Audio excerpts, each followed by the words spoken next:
주도니와 장제, 또 토론도 역시 이번 포럼에서 해주셨던 우리 유승우 명인 교수님께서 해주실 것 같고요.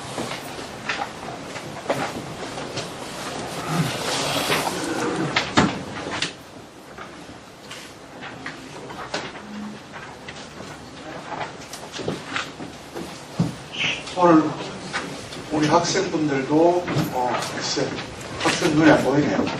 중앙우선제가 아니라서 정신이 없을 거예요. 예, 강의 선생님 오셨으니까 제가 짧게 소개를 드리겠습니다. 오늘 주도니와 장제를 강연해 주실 장윤수 교수님은요, 경북대학교 철학과를 졸업하셨고요, 동대학원에서 석사 및 박사학위를 취득하셨습니다. 중국 호남성 교육부 해외 명사. 홍원식 선생님, 해외 명사는 이거 어떤 경우입니까? 국내 명사 말고. 국제적 명사. 국제적 명사십니다. 예, 현 경상북도 선비아카데미 교육운영위원장을 맡고 계시고요. 대구시 교육청 인문학 운영위원이시고요. 중국 서북대학 객좌 교수를 역임하셨습니다. 현재 대구교대, 역임이 아니고 현재네요. 그죠? 대구교대 윤리교육학과 교수를 재직 중이시고요. 주요 저서로는 경북 북주지역의 성리학, 경북의 유학과 선비정신, 한국 다문화사회와 교육, 예절의 이해, 우리 시대와 윤리 등 그 이외에 많은 저서와 논문들을 갖고 계십니다. 우리 해외 국제적인 명사 장윤수 교수님을 소개해드리겠습니다. 큰 박수 부탁드립니다.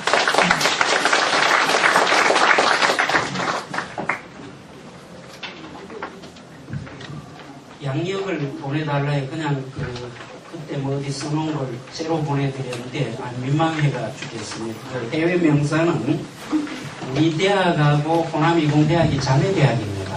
그러니까 그 대학에서 이제 호남성 교육부 초청으로 3년간 해외 학자 방학 때마다 한 달씩 와서 강의도 하고 교수들하고 이제 교류를 할 수 있는 그런 분을 추천을 해달라 했는데, 제가 또 전공도 동양철학이고 중국어도 조금 한다 해가지고 제가 추천돼가 갔던 거는 별 그거 아닙니다.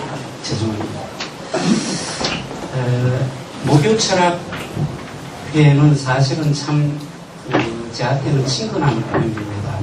학창시절에 저도 부지런히 강의에 참여했고, 백 교수님 몇 회인가 모르겠는데 니체 강의 하실 때에 그때도 한번 뵙고 말씀드린 적이 있었습니다. 뒤에서, 죄송합니다. 옷을 그대로 입다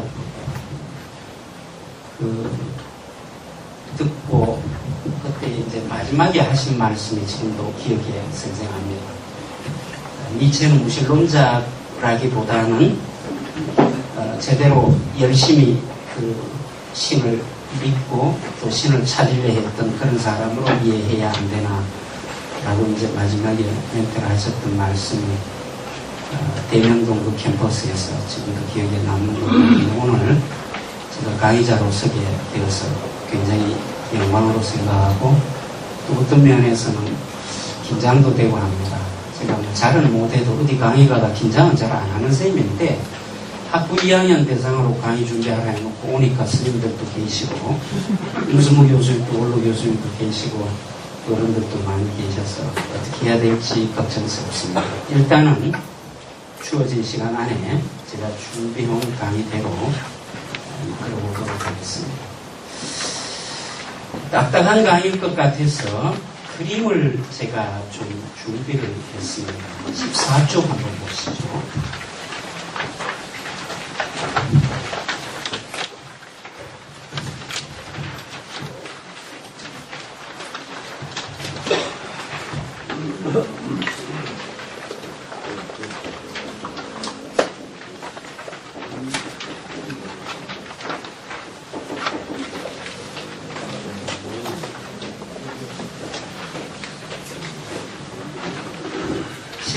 쪽의 그림을 정문입설 도하기.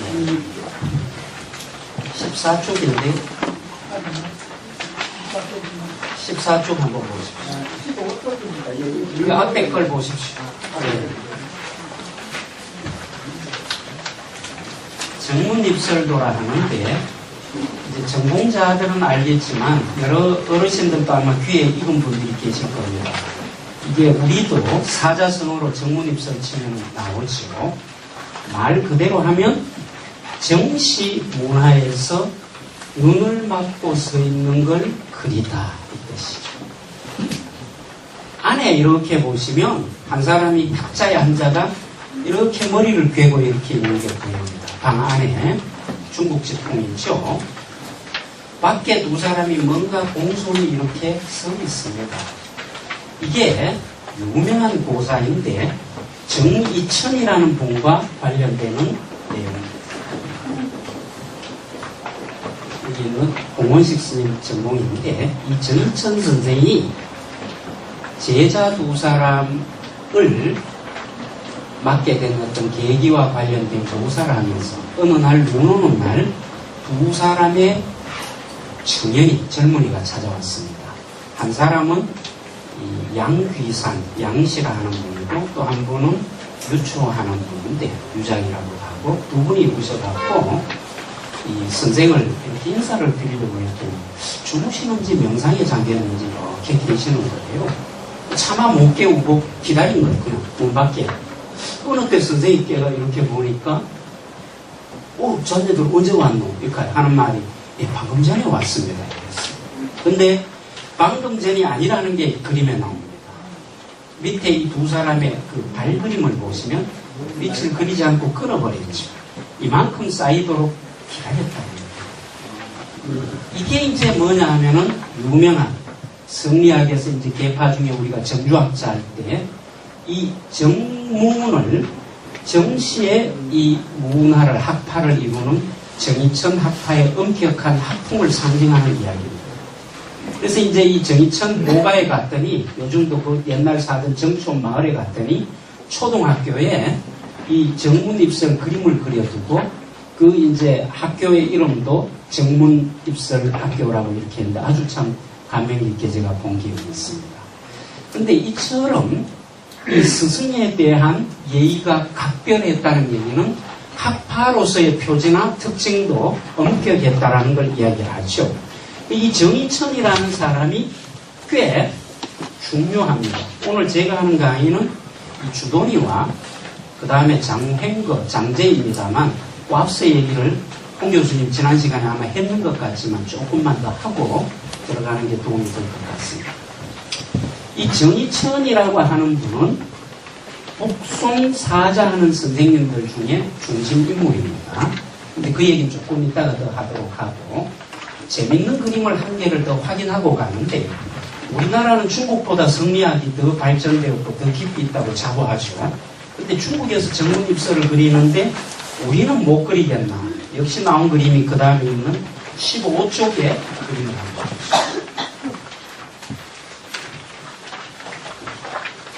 우측에 보면 종으로 정문입설 써두었죠. 그리고 그 옆에가 뭐냐면 겸손할 겸자, 집제자, 겸재라는 거예요. 겸재정선 선생의 그림입니다. 정문입설 그림. 앞에는 중국풍을 완전히 한국풍으로 바꿨습니다. 그게 앞에 있는 사례는 초가지붕, 온돌방에 앉아 계시는 분, 이제 다 이 묘화둥거래나 뭐 한국풍인데 소재는 동일합니다. 스승에 대한 존경심이죠. 어떻게 보면 성리학에서 교육의 첫 출발은 스승에 대한 존경심이죠. 스승에 대한 존경심 없이 교육이라는 건 불가능하다고 보는 게 이제 이분들의 어떤 의미에 신유학을 열어가는 큰 힘이 되었던 것 같습니다. 그리고 이 정문입설의 이 그림들 속에 나와 있는 인물들이요. 그 중에 양귀산이라는 분을 제가 이야기를 드렸는데 이 양귀산이라는 분이 제자로서 나오고 이분의 학통을 한 분이 또 이어갔습니다. 그분이 누구냐면 라종원 또는 라예장이라는 분이고 이분의 학통을 누가 이어갔냐면 이동 또는 통이라고도 발음을 되는데 이연평 선생이라고 얘기하죠. 자, 이까지는 여러분들은 그러려니 하는데 이분의 제자가 대단히 유명합니다. 누구냐면 주자이죠. 이 주자와 이분을 중심으로 뭐가 이루어지느냐 하면 송대의 성리학이 이루어집니다. 이제 그렇게 되니까 이분과 이분의 앞이름을 따서 우리가 뭐라고 이야기를 하느냐 하면 흔히 정주학이라고 하죠.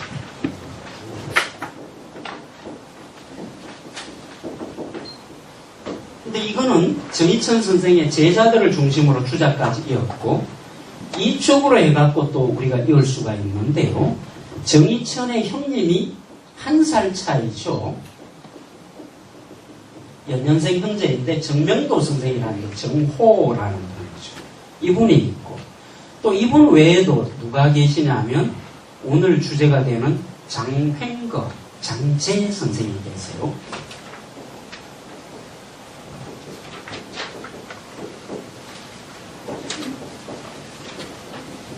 또 한 분이 누구냐면 주영계라는 선생님이 계십니다. 이 주영계하고 장횡거 이분 외에 또 한 분이 소강절이라는 분이 계신데요. 한번 강의 안에 있으니까 나중에 확인을 해보시고요.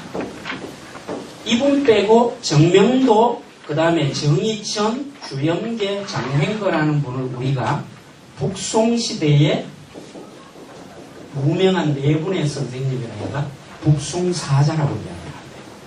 거기에다가 소강제를 넣으면 북송오자라고 이야기합니다. 근데 문제는 여기에 중심이 정희천 선생인데 이 양반이 형님인 정명도 선생이 돌아가시고 쓰는 그 행장에다가 뭐라고 쓰냐 하면은 우리 형님은 1400년간 끊어졌던 도를 이은 분이다 라고 해서 도를 박힌 분이라 해가 명도라는 호를 동생이 지어줬습니다. 대단한 자부심입니다. 학문에 있어서 1400년의 근거가 뭐냐면 공자 맹자의 이 원시유학에서 그 다음엔 단절되어 버리죠. 한나라 당나라 천년간 점프하고 공자 맹자 이후에 한 400년도 점프해버리고 어디로 내려오느냐 하면 북송시대의 바로와가 끊어졌던 도를 누가 이어받냐면 자기 형님이 이어받는다고 자부합니다. 이게 이제 흔히 얘기하는 신유학에서의 도통관이라고 합니다. 도에도 계통이 있다는 그런 관점이죠. 계보가 있다는 거죠. 유독 이제 이 중국집도 그렇고 우리나라에 이렇게 들어오면 원조집이 많잖아요. 식당도 원조고 그 다음에 이 금도 같은 것도 원조를 많이 찾는데 서양 같으면 아마 실용적인 사고에 의하면 누가 세다 내가 세다 하면 해동금도 대한금도 나 붙여박버리면 보수 한 10명씩 대표 나가면 쏴봐라. 그럼 누가 강한지 끝나는 거 아이가 하지만 우리나라는 그게 아닌 것 같아요. 누가 정토이고 순두부도 맛보고가 아니고 누가 더 원조고 이런 식의 것들이 의식들이 학문 세계에 깊게 내재되어 있는 거죠. 도통관에 볼 때 이 정주학적 흐름들에 볼 때는 정희천 선생을 중심으로 두는데요. 주영계 선생이 제일 앞에 나옵니다. 오늘 주제가 되는. 이분은 왜 중요하냐면 이 이정 형제가 짧은 시간이지만 배웠습니다. 이 이정의 스승이죠. 명도는 정희천의 형님이죠. 장횡거는 또 어떤 관계냐면 장횡거의 고모가 정희천의 할머니입니다. 이 뭐라고 얘기했냐면 표숙이라고 표현하죠. 표숙이라고 한자로. 이런 아재뻘인데도 학문적으로는 오히려 한 수 이렇게 가르치려고 하여튼 이 정희천이라는 분의 어떤 그런 학문적 자부심이나 어떤 자기의 긍지라는 것은 대단했던 것 같습니다. 아마 다음번 강의할 때 한번 잘 들어보시기를 바랍니다만. 그 다음에 그래 놓고 나니까 이분은 원래 이 중에 있는 분은 주영계보다가 소강절이 나이가 더 많으셨는데도 이분은 인정을 제대로 안 합니다. 인정을 안 하는 큰 이유 중에는 우선 학문적으로 이분의 학문이 좀 합리성이 떨어졌다. 우리가 흔히 상수학이라고 하는데 이제 그런 얘기도 할 수는 있겠지만 그보다는 오히려 어떤 쪽이냐면 자기하고 크게 연고로 걸리는 데가 없습니다. 그냥 가까이 살던 이웃집 선배쯤으로 이제 여겼던 거죠. 그리고 여기 보면 북송시대의 이런 학풍들의 중심에는 엄연히 누가 있느냐면 정희천 선생이 계셨던 거고, 이거를 낭송해 오면 체계화하고 그야말로 이제 집대성하는 분이 여기에 계신 주자 선생이 집대성을 하게 되는 거죠. 이제 이런 배경들을 쭉 우리가 보시면서 시기적으로 이 신유학의 시대를 한번 간단하게 한번 보도록 하겠습니다.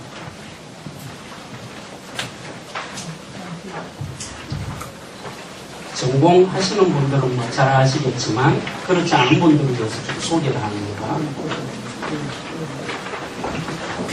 유학에 있어서 이제 시기를 우리가 크게 세 시기로 이렇게 구분합니다. 제1기 유학, 제2기 유학, 제3기 유학 이렇게 구분을 하는데, 우선 1기 유학이라 할 때에는 선진유학, 고대유학, 공맹유학이라 해서 용자맹자 시대의 유학을 이제 1기 유학이라고 많이 얘기합니다.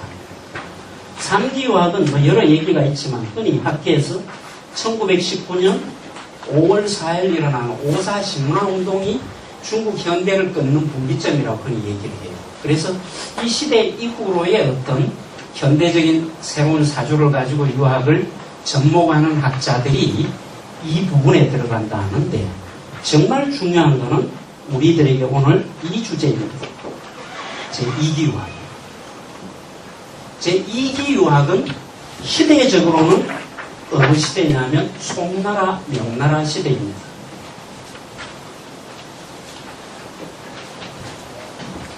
그래서 여러분들 보시면 여기 유학이라 하죠. 여기를 우리가 신유학이라 합니다. 여기를 현대가 더 붙죠. 신유학이라 하죠. 신유학에 오면 송나라와 명나라 시대가 이 신유학의 중심 시대입니다. 앞서 한강 천년이 있지만 이거는 점프해버린다 했죠. 이건 훈고학이라 해가 앞시대의 선배들의 어떤 말들을 고증하고 풀이하고 이런 쪽의 학문이 중심이다 보니까 어떤 철학성이 요즘 말로 안 떨어진다 보는 거죠. 그래서 이 신유학이라는 시대를 송과 명이라 하는데, 송과 명이 차이가 있습니다. 송대라는 시대에는 앞에서 보셨습니다. 정자와 주자가 중심이 되는 학문이라 해서 정주학이라 하죠. 근데 여기는 유방학이라는데, 사실 육상사는 송대 남송 사람이지만 왕양명 학문의 근거가 된다 해서 여기에 붙입니다. 여기가 정주학이라면 여기는 유방학이라 하고요. 여기는 내 본성과 하늘의 이치가 성정리 같다라고 보이 성리학이라 했죠. 이쪽에는 내 마음이 곧 이치이다 해서 심리학 또는 심학이라고 이야기합니다. 이 송학, 정주학, 성리학 하는 이 개념들은 적어도 무슨 개념이냐면 동형 개념이죠. 명학, 유광학, 심학 하는 것도 이것도 동형 개념이죠. 이게 다 이 신유학이라는 범주에 들어가는데, 그래 신유학을 가지고 정주학이 신유학이라 하면 말이 됩니까 안 됩니까? 되죠. 유광학이 신유학이라 하면 그것도 됩니다. 근데 신유학이 정주학이라 하면 이건 좀 문제가 있죠. 왜냐하면 포함관계로 보면 이 정주학 그 다음에 유광학 이래 있으면 이 전부를 포함한 범위를 우리가 신유학이라 할 수 있는 거죠. 신유학이라 할 때에는 이 송대 계열의 이 주작 계열인지, 여기에는 주작이라고도 하고 여기는 왕양명이 중심이 되니까 왕양학이라고도 이야기합니다. 요 언더리들을 여러분들이 계기를 잘 이해를 하고 계셔야 되는 거죠. 근데 지난번에 아마 홍 교수님이 이렇게 전체적으로 조망하는 거는 이 신유학 시대이죠. 이 부분을 조망을 했겠죠. 그리고 오늘 우리가 보는 거는 이 언더리들 중에서 조금 이야기를 해보는데, 왜 보면 이때까지는 이 주도니와 장횡거의 사상이 여기로만 영향을 미쳤다 하는데, 오히려 그보다는 저는 이쪽 언더리에서 주도니 장횡거의 사상은 정주학에도 영향을 미치고 유광에도 공히 영향을 미친 북송시대의 선구적 신유학자라고 이야기를 할 수 있을 것 같습니다. 이 부분을 잘 기억을 하시고, 어르신들 많이 오셨는데 우리나라에 들어온 주작, 퇴계학, 율곡학 하는 거는 전부 이언들입니다. 고려 말에 안양이 수입해 들어와서 그 다음에 이제 퇴계, 율곡해가 아마 쭉 이어져가 발전되었던 학문은 거의 한 치 빈틈없이 이 언더리들을 안 벗어납니다. 여기에 조금 슬쩍 몸담았다 하면 이단이라 해가 난리가 나죠. 상주에 계셨던 노소재 선생이라든가 이런 분들 유광학자로 막 찍혀가 난리가 나고, 그 다음 남명 선생 같은 경우도 퇴계 선생과 그 편지를 주고받고 여러 가지 이야기를 할 때 퇴계 선생이 남명 선생에게서 무슨 냄새가 난다 했냐면 노장학 냄새, 도가 냄새가 나고 또 이 유광학 냄새가 난다 했습니다. 이제 그 자체가 이 이념시대 때에 저 사람 사상 속에 빨갱이 냄새가 나는데 그 비스무리하기에 굉장히 그 시대로서는 비판이었고 또 여러 가지 공격적인 요소가 되었는데, 어쨌든 우리나라 조선조의 500년간 수밀관하게 일관했던 이 학문체계는 이 언더리 속에 있다. 그런 범위에서 앞에 나오는 주돈이와 장횡거 선생의 사상도 이분들 사상의 어떤 연원으로서 많이 강조가 되었던 거죠. 아마 지금까지 제가 이야기했던 부분들이, 자, 일쪽에 여러분들 보시면 신유학에서 성리학, 도학, 이학에서 용어에 대한 설명이 나오는데 거기에 대한 설명이 되었고, 3쪽에 보면 유학의 시대별 부분, 또 신유학의 2대 조류, 북송사자 해갖고 설명하는 부분이 있습니다. 끝까지 제 설명이 다 되었고, 여러분들 갖고 계신 자료의 4쪽에 보시면요, 하나만 언급하고 갑니다. 불제했는 부분 보십시오. 불제했는 가운데에 거기에서 문단을 건너뛰어서, 그러니까 4쪽의 제일 마지막 패러그래프를 한번 보십시오. 성리학자 또는 정주학자들은 한당의 유학자들을 정통유학의 계열에 배제해버리고 자신들을 곧바로 맹자에다 접속시키고자 하였다. 정희천은 그의 형 정명도의 비문에서 말하기를 맹자 이후로, 아까 제가 말씀드렸죠, 성인의 학문이 끊어졌다가 그뒤 1400년 후 형인 정명도가 여태껏 전해지지 않던 도학을 경전에서 찾아내게 되자 비로소 성인의 도리, 성도가 밝혀졌다고 주장하기까지였다. 이제 이 부분은 한번 기억하실 만하고, 그거를 제일 밑줄에 이런 생각들을 도통이라는, 이게 이제 주자에게 전해주고, 우리나라 퇴계학파들은 왜 얘기냐면 그 학통이 이제 본인들에게 왔다라고. 율곡학파는 율곡학파대로 이 도통이 주자를 통해서 본인들에게 왔다라고 이야기하죠. 율곡파든 퇴계파든 다 누구를 이 도통의 어떤 자기들이 그 앞에 두는 주자에게서 바로 증명을 하고 있습니다. 그 다음에 이제 거기에 보면 성인의 학문이 끊어졌다가 쭉 이렇게 나오고 있는데, 정말 중요한 것을 하나 여기서 이제 짚고 넘어가야 될 것 같습니다. 뭐냐면 도대체 정명도가 어떠했길래 1400년의 세월을 겪어갖고 한강을 다 날려버리고 이 사람을 곧바로 맹자에 접속시키느냐. 전혀 근거 없는 게 아니라는 그 이유가 뭐냐는 거죠. 도대체 어떤 이유 때문에 이 정명도의 그 사상을 가지고서 신유학의 어떤 의미에서 보면 개창자 내시는 1400년을 점프해서 열 수 있는 그런 사람으로 여기는가. 우리가 한마디로 성가학론이다.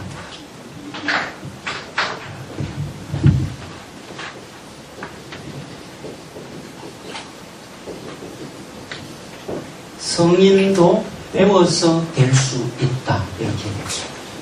맹자와 그 논어라는 경전이 있는데 잘 읽어보시면 여러 차이가 있지만 제일 큰 차이점 중에 하나는 논어에서는 인간의 성품의 구분성을 많이 이야기합니다. 그러다 보니까 인간이 태어날 때부터 어떤 차등을 가졌다 보고 성인은 누구나 될 수 있는 게 아니라고 보는 생각이 강합니다. 근데 맹자는 거기에서 누구나 인간이 성인이 될 수 있다는 신념을 최초로 이야기하죠. 유학에서. 근데 그 뒤에 한나라나 당나라 시대에 이 주제를 가지고 연구한 사람이 크게 없다는 거죠. 쉽게 얘기하면 내가 성인이 된다는 건 유학을 왜 하느냐는 거죠.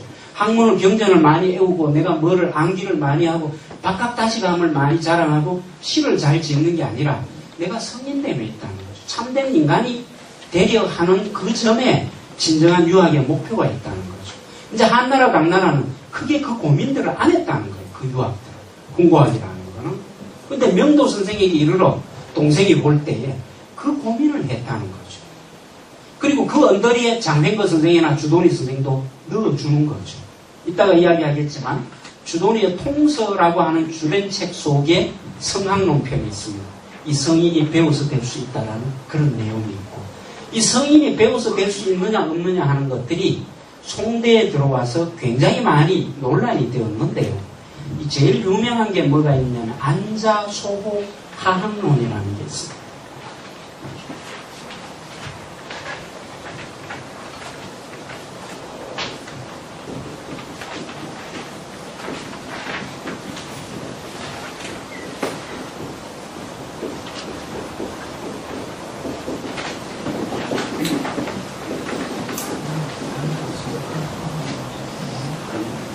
이게 이제 정의천 선생이 태학에 있을 때 자기가 받은 시험 문제였습니다.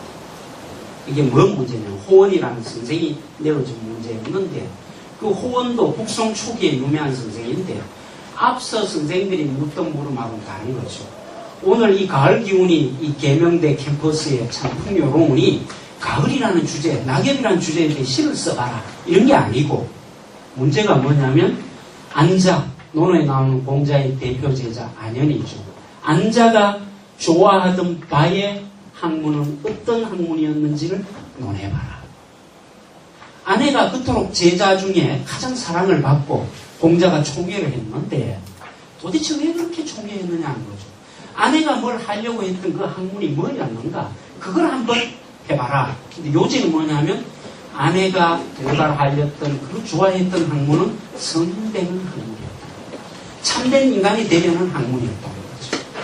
이제 이런 주제들로 보면 이 문제나 관심거리를 우리 내면 세계로 끌어들이면서 참된 인간, 도덕성, 육아가 그토록 어떻게 보면 처음부터 이렇게 갈구하던 이 성인되고의 문제 또는 참된 인간, 바른 인간, 선한 인간이 되려는 이제 그런 문제를 핵심적으로 바로 치고 들어가 이제 물어주는 거죠. 아마 그런 부분들이 이 동생 정의철이 생각할 때 자기 형님이 송대에 들어와서 새로운 유학의 풍조를 열어놓는 어떤 결정적인 이유로 이야기를 했던 거죠. 자, 이제 본론으로 보면 오늘 주제인데 넘어오는데요. 5쪽, 6쪽으로 와서 여기에 있는 거를 조금 읽어보겠습니다. 삼주연계와 장횡거의 사상. 북송시대 유학의 중심은 정시형제라고 할 수 있겠지만 정시형제 중에도 동생이 정의천이 더 중심이죠. 이들을 둘러싼 그리고 이들을 있게 한 배경 또한 무시할 수가 없다. 정시형제와 비슷한 시기에 강학이나 저술에 종사했던 학자들이 대단히 많다. 그렇지만 이 중에서도 자기 나름의 체계적인 이론을 건립해 정주하게 한 버팀목이 된 사람들은 주영계, 소강절, 장횡거를 거론할 수 있다 해놓고 뒤에 뭐라 했냐면 이들은 주로 우주론적인 문제에 많은 관심을 가졌다 했습니다.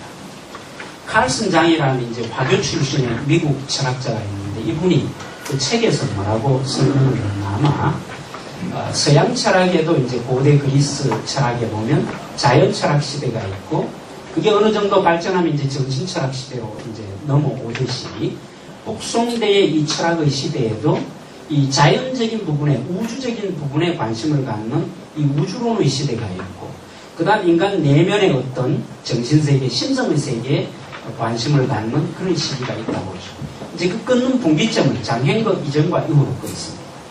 주도니와 장횡거의 경우는 어떤 면에서 우주론적 관심을 비교적 많이 자연이라든가 이런 쪽에 질서라든가 이런 쪽에 많은 관심을 가졌고 뒤에 나오는 이 이천 그 다음에 명도, 이정경우는 주자까지 이제 연결해가 인간의 내면의 세계, 정신의 세계에 보다 많은 관심을 가진 학자라고 이제 분류를 하죠.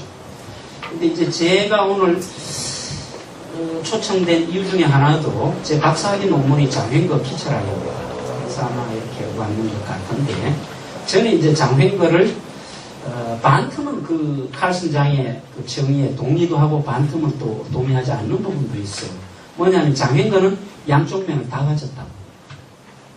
쉽게 얘기하면 자연철학자들의 어떤 그런 갖는 요소도 가지고 있으면서 동시에 이제 심성이라든가 인간의 도덕 문제에 대해서는 뒤에 정의천이나 주자와 마찬가지의 어떤 또 그런 관점. 왜 보면 우리가 관점주의 또는 뭐 서양철학을 하면 그다음 뭐 굳이 이제 표현하는 황숙이나 이런 분들은 칸트의 어떤 그 이율배반에다가 여기에 비유하기도 하고 하는데, 어쨌든 이 장횡거라는 철학자는 그런 면에서 좀 독특성이 있는데, 우선 분류에서는 주연계와 이 장횡거라는 부분을 한 부분으로 오늘 엮어두시고, 다음 주에 이제 이정의 사상을 보실 때는 또 여기에 대비해서 한번 이렇게 살펴보시면 비교되는 특징이 재미가 있지 싶습니다. 주연계라는 이 학자는요, 대표 이제 자기 문집은 연계집이라 나와 있는데 대표 저작은 태극도설과 통설입니다. 여러분들 제일 마지막 부분에 그림으로 넘어가는데요. 이쪽에 보시면 13쪽을 한번 보십니다. 12쪽.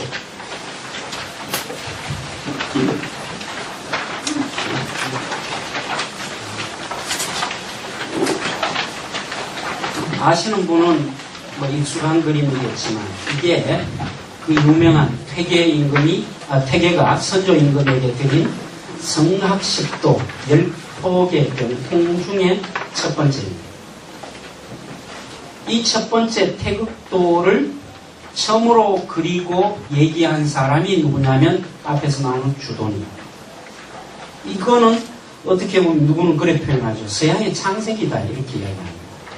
이제 인간을 비롯해서 만물들이 어떤 원리로 이루어지고 전개되어 나가는가 하는 것을 도식과해가 보여주는 그림입니다. 조금 이따가 좀 더 설명을 드리기로 하고, 이 태극도설은 전문이 한자로 이제 249자 되는 아주 짧은 글이죠. 근데 이제 이게 끼친 영향은 이제 엄청 중요한데, 밑에 제가 도표로 이렇게 했는데 무국태극해두고 음양, 오행, 만물 이제 이런 식으로 해두어 있는데요.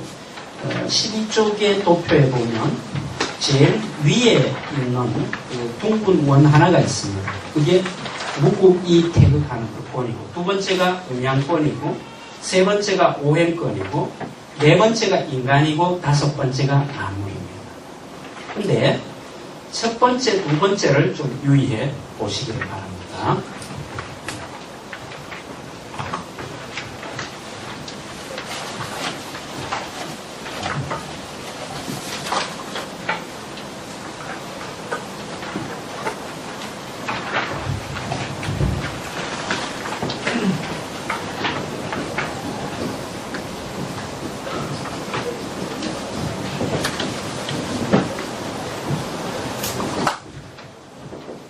신유학사에서 이 강구절이 굉장히 많은 논란이 됩니다. 무국이 태극했는데 이 이자는 한자로 이렇게 번역을 이렇게 해보면 참 난감할 때가 있습니다. 특히 이 마리엘 이자 같은 거 서양 언어로 하면 이제 엔드버드와 소폭 이런 걸 다 갖고 있는 거죠. 그때마다 이제 적절히 새겨 보아야 되는데, 여기에서는 흔히 뭐로 이렇게 많이 여겼냐면 같을 등자애가 이꼴 뜻으로 많이 얘기하죠. 무국이 곧 태극이다. 무국이면서 태극이요, 태극이면서 무국이다. 이렇게 풀었는데 또 어떤 학자들은 그게 아닌 거죠. 무국 그리고 태극, 엔드로 이렇게 푸는 사람들이고요. 근데 이제 무국이면서 태극이라고 이렇게 푸는 것과 무국 그리고 태극이라는 건 좀 다르죠. 무국이면서 태극이라는 얘기는 그 무차별적으로 어떤 면에는 이것의 동질성을 강조하는 거고, 무국 그리고 태극 이렇게 하는 거는 이 차원을 구분하는 거죠. 전자는 이 두 개를 구분하지 않고 하나로 묶어 이해하는 거는 육상산 쪽입니다. 이걸 엄격히 구분하는 것은 주자 쪽이죠. 그래서 이제 두 분이 이 무국 태극에 대한 논쟁을 벌인 게 주자 문집에 나와 있습니다. 그러니까 우리가 주자 대전권 36에 보면 육진변답이라고 있어요. 육상상과 질량하고 주고받는 변답, 이 변론하고 답하는 걸 하는데 거기에 보면 이 태극에 대한 논쟁이 나옵니다. 그 논쟁이 동일하게 우리나라에 와가 이제 또 재현이 되는데 양동마을에 있는 해제 이현적 선생하고 만기당 조한보 선생이 똑같이 무국 태극 논쟁을 벌이죠. 요지는 주자학자들의 경우에는 어떤 시기든 이 움직이게 하는 것과 움직이는 것을 구분하려 합니다. 여러 가지 주역 얘기도 나오고 복잡하지만 간단히 얘기하면 근데 이제 육상상 계열이나 이제 이런 분들은 왜 보면 무엇을 음과 양이 이렇게 우리가 얘기를 할 때 태극 이 도설의 이 원형이 되는 주역 개사절에 보면 이음 일양 지미도 한 번 음하고 한 번 양하는 것을 일컬어 도라 한다. 근데 이제 그게 해석을 한 번 음하고 한 번 양하는 그 자체가 동가. 그럼 이상하게 뭔가 목적주의적 세계관을 갖고 있는 사람은 허하잖아요. 그렇죠? 한 번 음하고 한 번 양하는 자연의 이치 자체가 도라하면 뭔가 허하다 보죠. 거기에 이유나 원인을 집어넣고 싶은 거죠. 그러면 한 번 음하게 하고 한 번 양하게 하는 것 소위라 하죠. 까닭, 이유, 원리, 근거 이게 도다 이렇게 구분해버리면 주자시다. 어쨌든 이 무기 태극 이 한 구절을 두고 엄청난 논쟁들이 벌어졌습니다. 대략 그런 것들이 있다는 것만 봐두시고요. 두 번째 여러분들 음양도 한번 잘 보시죠. 이 음양도가 우리나라 그 태극기의 가운데 있는 음양도와 같습니다. 모양은 다르지만요.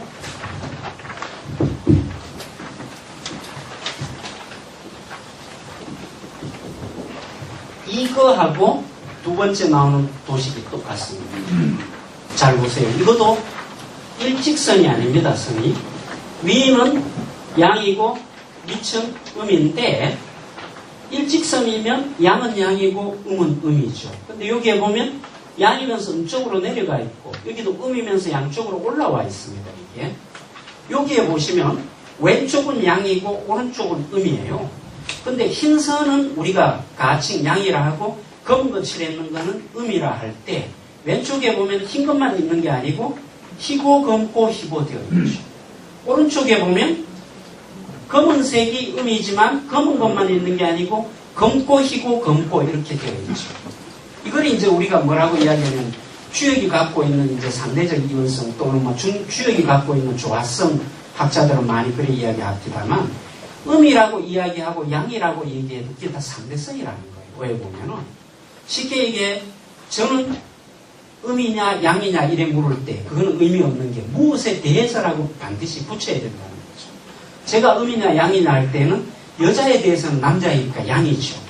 근데 제 어머니에 대해서는 어머니는 비록 여자이지만 부모 자식의 관계로 사니까 그때는 어머니는 양의 입장이고 저는 음의 입장이라는 거죠. 제 안에는 음도 있고 양도 있고 모든 만물 속에 음이라는 것, 양이라는 것 이제 그런 것들이 전부 이거는 음만, 이거는 양만 하는 이제 절대적인 어떤 구분의 선들이 아니라 왜 보면 음도 양을 갖고 있고 양도 음을 갖고 있는데 다만 발현상 어떤 것이 강하든지 주동이든지 이제 이런 쪽으로 보는 그 시각들이 이미 태극도설의 원리 속에 다 들어가 있는 거죠. 이거 어떻게 보면 아주 짧은 도식이지만 동양에서 이야기하는, 육아에서 이야기하는 우주론적 기본 원리들을 충분히 설명을 하고 있다라고 할 수 있습니다. 그 다음에 이제 통서라고 하는 책인데요. 이 통서라고 하는 책에는 여러분들 그 책 이름 붙이는 것도 이 한자를 알면 좀 재밌는데요. 겸손한 책 이름이 있고 좀 건방진, 교만한 책 이름이 있는데 이 통할 통자 있는 이 이름은 거의가 거만한, 자신 넘치는 책입니다. 이게 이제 통서라는 책은 그대로 하면 무통한 책이다 이거죠. 이게 역통인데 주역에 통달하고 나서 쓴 책이다 이런 게 있는데 어떤 책들에 보면은 우리 그 박세단 우리나라 학자 박세단 같은 경우 사변록이라고 있는 책이 있죠. 신사, 신중히 생각하고 그 다음에 이제 명절, 그래서 내가 판단해서 지은 책이다. 이제 그렇게 하는 경우도 있고, 또는 이제 책 속에 억지로 겨우 조금 알아갖고 내가 이제 그 책으로 썼다는 이런 것들인데, 어쨌든 통서로 붙였다는 얘기는 그만큼 주영계가 자기 이 책에 자신감을 갖고 있다라고 볼 수 있습니다. 근데 통서에서 보면은 아까 이야기처럼 그 성학이라 해갖고 이 성인이 배워서 도달할 수 있는가라고 하는 것들을 이 통서에서 장을 마련해가 논하고 있는데, 이 성학장이 통서 23장에 나옵니다. 근데 성인이 배워서 도달할 수 있는데 그 방법이 뭐냐를 주영계는 두 개를 얘기합니다. 첫 번째는 무욕입니다.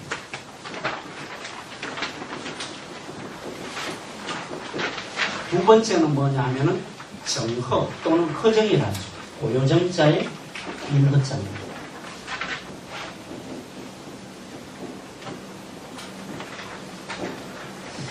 자, 이게 주영계가 신유학의 성구로서 이야기되면서도 신유학의 본류로서 얘기하기에는 한계가 있는 이유가 됩니다. 왜일까요? 우리가 성인이 될 수 있는 학문에 골몰하고 이 방법을 깊이 정착했다는 면에서는 충분히 신유학의 성구가 될 만하죠. 근데 무욕 정허는 학자들이 볼 때 어떻습니까? 여러분들 보시기에도 신유학이 극복하려는 그토록 애쓴 역사적 과제는 도교 철학과 도가 철학과 불가 철학 극복입니다. 근데 여전히 도가와 불가 냄새가 여기에 남아있는 거죠. 볼 때. 그래서 이런 얘기를 우리가 흔히 주도니의 공부법을 뭐라 하느냐면 추정론이나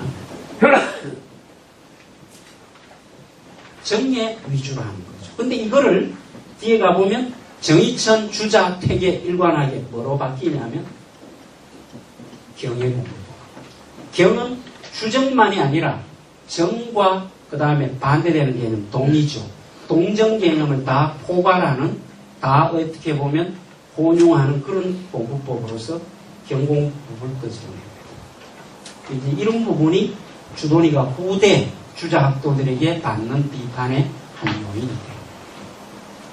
어쨌든 이 주도니라는 사람은 태극도서를 통해서 신유학에 있어서의 우주론적 어떤 대전제, 큰 어떤 전제를 그려내게 되고, 그 다음에 통서라는 책을 통해서 자기대로 뭐를 고민을 하느냐 하면은 우리들에게 성인이 될 수 있는 어떤 그런 공부법, 방법을 우리 유학자들이 무엇을 배운다 할 때 정말로 무엇을 배워야 하는가, 중요한 주제는 뭔가, 이 주제에 전환이 나와요.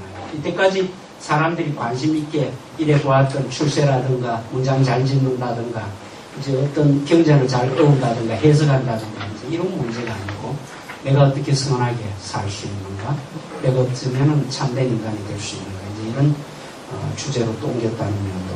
그러니까 우주론적 세계관에서 태극도서를 통해서 동양적 어떤 우주론 체계를 세우고, 두 번째는 주제의 관심이죠.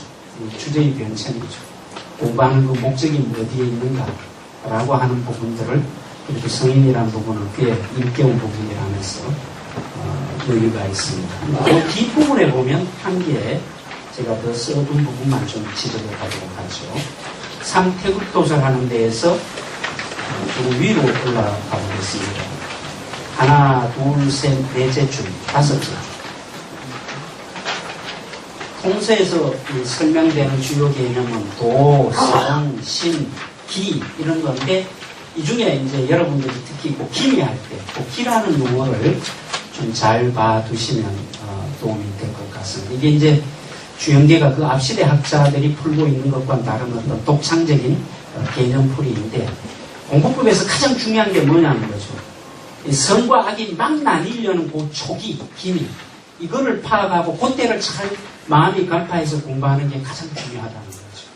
이제 이런 부분들이 제가 볼 때는 이제 주도니 그 철학 중에서는 또 통서 중에서는 좀 한번 관심 가져볼 만한 내용이 아니겠나 싶어서 여러분께 말씀을 드렸습니다.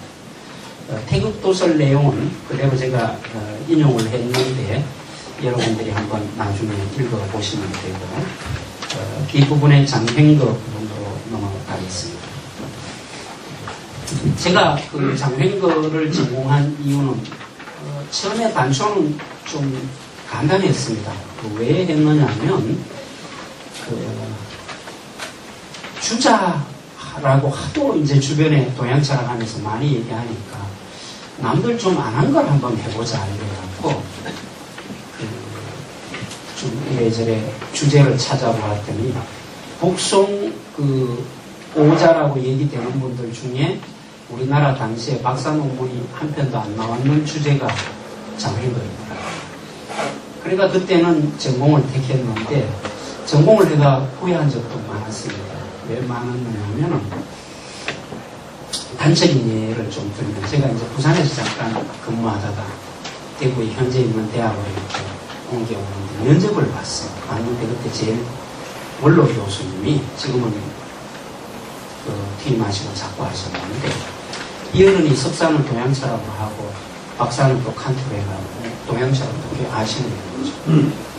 학과 면접하는데 첫 말씀이 뭐라 하는 게 아니고 장쌤 와 그저 태계나 주자를 안 하고 그저 장맹거 그 기퉁머리로 그래 해갖고 그러노라고 말씀을 하시더라고요. 참 충격이더라고요. 그 말씀이 지금도 안 잊혀지는데 근데 뭐 요즘 와서는 그래도 장맹거에 뒤에는 요즘은 박사기자도 많이 나오고 있습니다. 시동창은 영국이었지만 그래도 제가 처음을 좀 의미는 아니겠나. 이번에 주저작용 전문이나 행거 역설 같은 것을 제가 번역을 하는 그 정도의 학계의 공헌은 좀 어느 정도는 안 했나. 주자 같은 거 해가 여러 사람이 아는데 제가 뭐 그렇게 크게 기여를 할 수 있겠나. 그래서 스스로 자위는 합니다만 요즘도 제가 고향이 안동이고 이쪽에 또 여러모로 강의도 어른들 대상으로 다니다 보면 전공 얘기할 때 조금 난처할 때 있습니다. 전공 이외에는 주자나 태기면 훨씬 더 이제 그 어른들한테는 어떻게 보면 자연스러운 건 장면도 했다는 거 됐지는 모르겠습니다. 밑에 한번 보시죠. 기본 저작물을 한번 보시면 정몽 경학 이불 횡거 역설 쭉 일어나는데 갈로해가 정몽 안에 서명과 동명을 포함한다 했는데 이분의 제일 대표 저작은 사실 정몽과 역설입니다. 이 정몽이라는 것은 무지몽명을 다루다는 이제 이분의 그 책이고 횡거 역설은 이분이 보는 주역에 대한 풀이서입니다. 이제 이 두 개가 제일 핵심서이고 서명이라고 하는 건 제일 이분 저작 중에 유명한 건데 원래는 정몽이라는 책 속에 17편에 들어가 있던 걸 워낙 유명해가 별도로 이제 분리해가 빼낸 거죠. 여러분들 잘 아시는 그 대학과 중용이라는 것도 원래는 얘기의 한 편면이었잖아요. 그게 이제 워낙 많이 익히고 중요하다 싶어서 이제 독립서적으로 빼듯이 서명도 이제 그 비슷한 겁니다. 근데 이제 서명은 서쪽 벽에 붙여놓고 좌우명으로 삼다 이제 이 뜻이고 동명은 동쪽 창에 붙여놓고 이제 이런 뜻이죠. 근데 동명은 행실에 어떤 그런 주의할 거를 주로 얘기하고 서명은 이 사람이 갖고 있는 이제 세계관을 피력한 원한 제정입니다. 쭉 이렇게 이야기할 수 있는데 장횡거 선생과 관련해서 우리가 가장 많이 얘기되는 게 이분은 기철학자예요.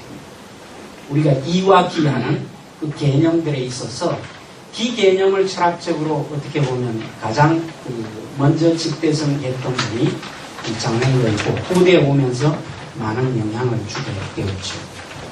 1949년 중국의 사회주의 국가가 들어서면서 제일 주목받은 학자들이 누구냐면 장횡거 선생하고 그다음 왕부지 선생 기철학자입니다.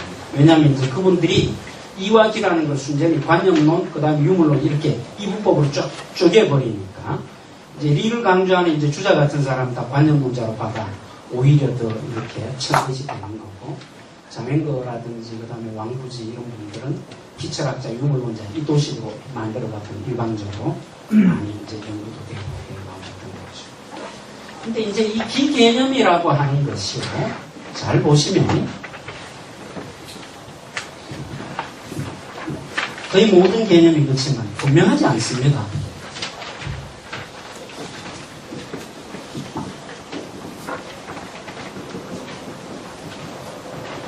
이 기하면 우리가 항상 이와 짝 개념으로 쓰는데요. 이와 기가 짝 개념으로 쓰이는 것은 송대 이후입니다. 그 이전에는 이 개념은 불교 쪽에 화엄불교라든지 이런 쪽에 주로 쓰였고 유학 쪽에는 크게 얘기가 안 돼 있어요. 중국 철학에 나오는 유일한 개념은 이 기중의 기입니다. 이거는 각골문 근문에서 나와요.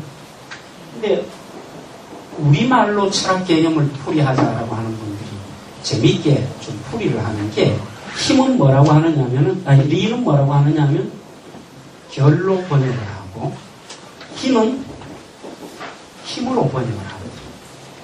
이게 이제 일방적으로 그렇게만 하면 잘 안 맞는 것도 있지만 시사하는 바가 아주 일치하는 것도 있다 봐요. 뭐냐면 리라는 것은 원래 구슬옥이고 말이죠. 구슬에 있는 결입니다. 여러분들 옥에도 티가 있다 이런 말 하죠. 그게 하자라 하잖아요. 우리가 문제 하자가 있다 할 때 그 하자에 다 전부 구슬옥변이 들어가요. 그게 옥에 있는 티가 하자입니다.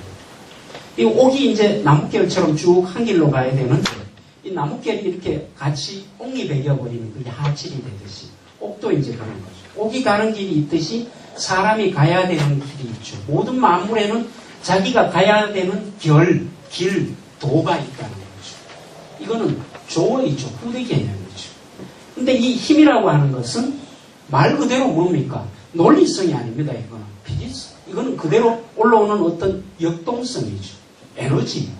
자연적인 어떤 그런 개념이어서 이 기의 원자가 보면 쌀미가 빠지고 이자 모양인데 이게 어떤 사람 주장하는 거 보면 상경자로 아지랭이나 이 무슨 연기들이 불타오르는 이런 모양이라고 얘기하죠.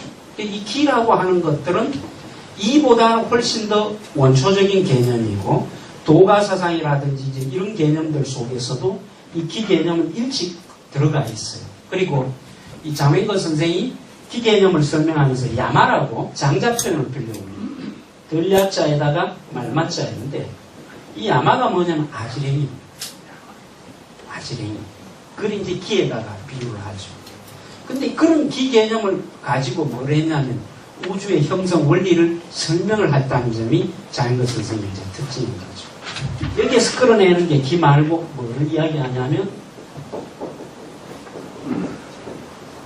태거 개념을 가지고 태거 개념을 가지고 오면서 이 기라고 하는 것과 그 다음 이쪽에 만물이 있어요. 이 만물과 태거가 기에 의해서 연결된다고 하죠. 만물이라는 것은 기가 모이고 흥집하면 기가 된다고 하죠. 그런데 그 모습을 장wen거 선생님 뭐라고 이야기하냐면 객형이라 합니다. 참된 모습이 아니고 잠시 빌려있는 모습일 뿐이라는 거죠. 근데 이 모습이 풀려버리죠. 흩어지고 이렇게 풀려버리는 공기가 눈에 안 보이지만 떠도는 것처럼 모든 만물들이 눈에는 보이지 않지만 죽는다는 의미가 사라진다, 없어진다 그게 아니라 다만 억지로 부자연스럽게 모였던 이 기의 모습들이 원래의 그 큰 자연의 모습으로 되돌아감 이게 태어라고 하죠. 이게 태어기이고 만물기라고 설명을 해내는 거죠. 이제 그런 식으로 기를 가지고 우주의 원리라든가 인간의 어떤 그런 모습이라든가 이제 이런 것들을 설명을 해내기 때문에 기라는 용어는 앞서도 있었지만 장wen거를 뭐라고 이야기하냐면 중국 최초의 기철학자라고도 이야기를 하는 게 이게 틀린 바는 없다라고 보죠. 근데 이제 문제는 이제 이런 부분들에 보면 상당히 자연철학자로 보이고 또 이 장wen거가 이 기철학을 통해가 도가불가가 갖고 있는 허무주의 세계관을 극복하고자 했죠.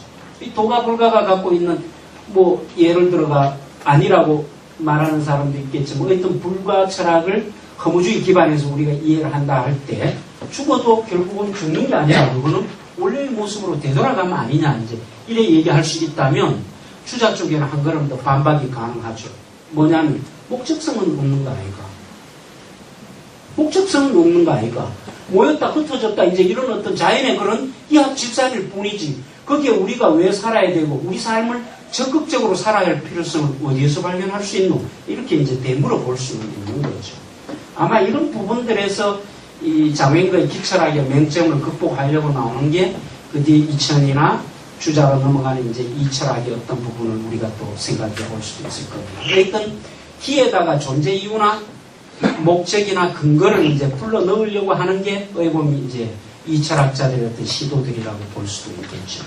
근데 문제는 횡거 선생이 이제 이 기철학만 보면은 엄연히 중국에서 사회주의 시대의 철학자들이 해석했듯이 유물론자라거나 자연철학자로 이렇게 봐도 되는데 서명이나 또 다른 철학 구조를 읽어보면 완전히 또 다른 겁니다. 이 뒷시대에 많은 학자들이 심지어 정의천도 우리 표숙이지만 좌행거 선생의 사상에 대해서 문제를 삼으면서도 뭐만은 높였냐면 서명만은 높였어요. 주자도 서명만은 높였고 퇴계 선생조차도 이 장외인거 사상을 가장 많이 닮은 철학자가 우리나라의 서화담입니다. 서화담의 철학을 그렇게 비판하면서도 장횡거의 서명은 어디에 넣었냐면 성학식도 임금이 배워야 될 첫 번째 학문에 거기에 태극도수를 넣고 두 번째에 바로 서명도를 넣었습니다. 뒷부분에 한번 보시겠습니다.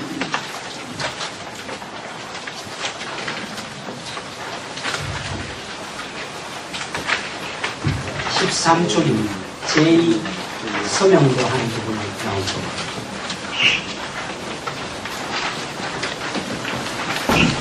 그만큼 이 서명이라는 제작은 한국 유교 사상사에 많은 영향을 끼쳤고 퇴계 선생이 선조에게 그 서명 고정 강의가 이 서명의 유래라든지 글자 한자 한자를 상세히 제자한테 가르치듯이 강의를 또 하신 적도 있고 그렇습니다. 그런데 이 서명이라는 여러 구절들을 다는 못 보고 두 구절만 한번 보도록 하는데요. 서명 들어가서 하나, 둘, 셋, 네 번째 줄. 사람들은 모두 한 뱃속의 형제와 같고 모든 만물은 나와 함께 있는 친구이다. 중국 철학자들이 아주 좋아하는 구절입니다.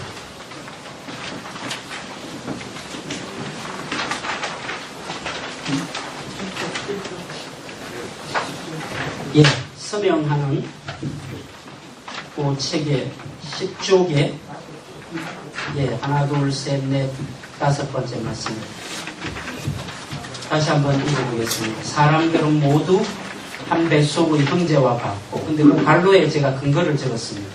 사람이나 사물은 만유의 기가 모두 모여서 이루어진 것이기 때문에 모두 어머니의 한 뱃속의 형제와 같고 모든 만물은 나와 더불어 함께 있는 친구인 것이다. 이 구절이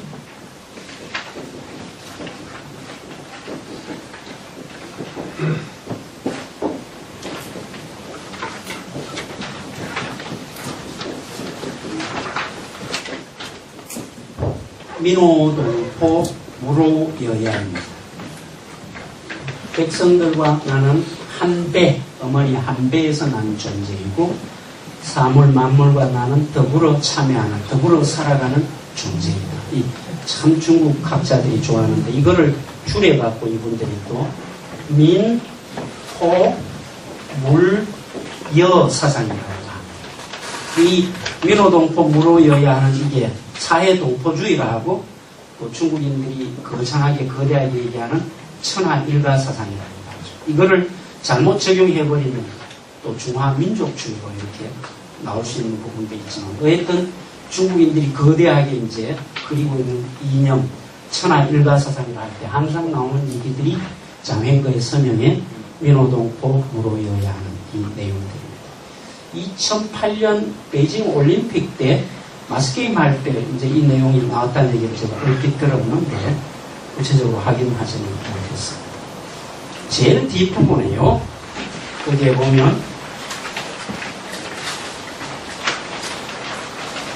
살아있을 동안 나는 하늘과 땅을 부모처럼 거역하는 것이 있습니다. 죽을 때에 편안하게 그 속에 안기입니다는 이 내용도 유가철학의 어떤 보종명의 사상을 예견하고 있습니다. 존오수가 무로여야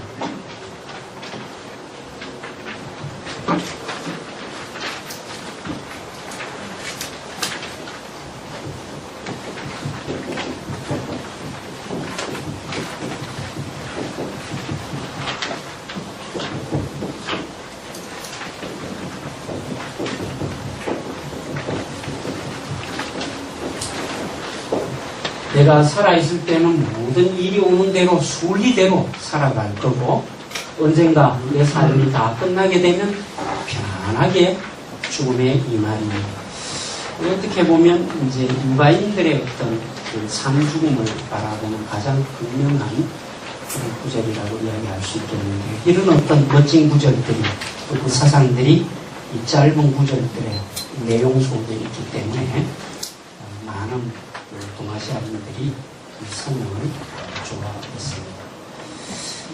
이 내용들을 가지고 쭉 이렇게 강의를 제가 하면서 마지막 하나만 하고 매듭을 짓겠는데요.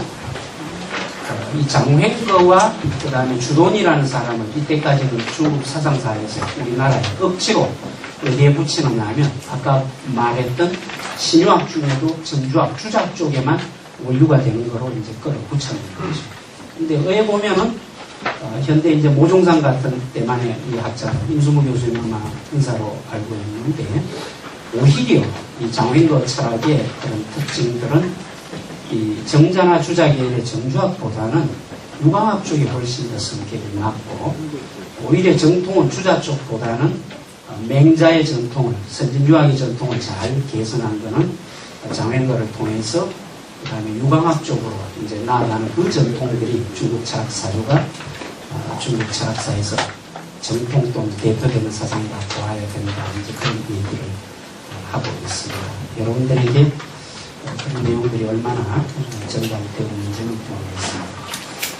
제가 1995년으로 기억하는데 대명대학교 동양철학 교수공채 응모를 했는데 그때 오직 못하고 그때 홍원식 선생님이 들어왔죠. 그 뒤로 참 대명대가 원래 못 가본 길에 대한 아쉬움이 있잖아요. 참 좋은 대학이다 이런 생각을 갖고 있었는데 그래도 오늘 이렇게 와서 이 강의라도 하게 되어서 많으면 이 맺혔던 한이 풀렸는 것 같습니다.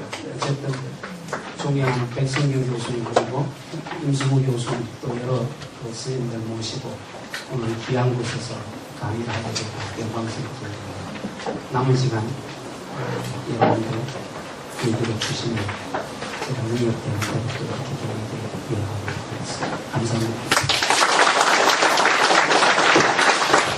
강의에서 제일 중요한 게 시간 지키는 거잖아요. 시간 정확하게 해주셔요. 근자에 제가 동양철학 교수님이 강연하시는 어떤 것 중에 가장 명료하게 설득력 있게 압축적으로 잘 설명해 주십니다. 한 10분 정도 휴식을 취하고요. 7시 12분에 우리 임수무 교수님 사회를 토론 진행할 수 있도록 하겠습니다.